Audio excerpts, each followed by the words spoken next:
Hello, Dr. C. My name is Bryce Lane, and I'll be doing checkpoint one right now.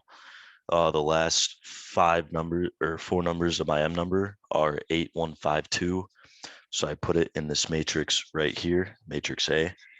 Also, I'll be using my phone here just to show you some things as I'm talking about it. I think that'd be easier. So we're going to start with question one. How many solutions does AX equals B have? And in order to solve this problem, you have to create an augmented matrix with matrix A and the B vector. So you're given this. After row reducing, we are given this matrix here. And from this, we see that there are free variables present, which means that there will be infinitely many solutions. Say, I might be wrong with this, but say there was like an identity matrix and it was just like one. After row reducing, it's just the pivot in every single row and then the B vector. That would be just one solution. So in this case, since there are free variables, it will be infinitely many solutions. Number two, is the B vector in the span of the columns of A? Yes, the B vector is in the span of the columns of A. There's a pivot in every row, which that's the rule with this one.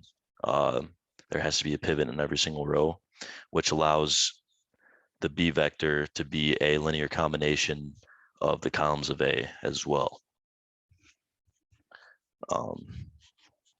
So yes, B vectors in the span of the columns of A. Are the columns of A linearly independent? So there are also some rules with this. So with this one, we took the original matrix and we row reduced it. And as you can see, it's basically the same here, except without vector B. And we are given free variables, and there is not a pivot in every single column. So this means that the columns of A are not linearly independent, but they are dependent based on these things. For number four, suppose A is a standard matrix of the linear transformation of T. Is T on 2? So with this one, we can kind of take that same equation with AX equals B, but instead we kind of put it as T of X, the X vector equals the B vector.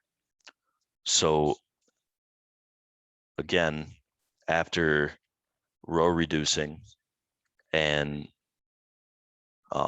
like seeing the matrix, we can see that T is on 2 because there's a pivot in every single row once again. So these rules, kind of tell different things, definitely different sections, but like of the chapter, but it all kind of comes together and we can see it. So yeah, that would be all four of them. So yes, thank you for watching. I'll see you tomorrow in class.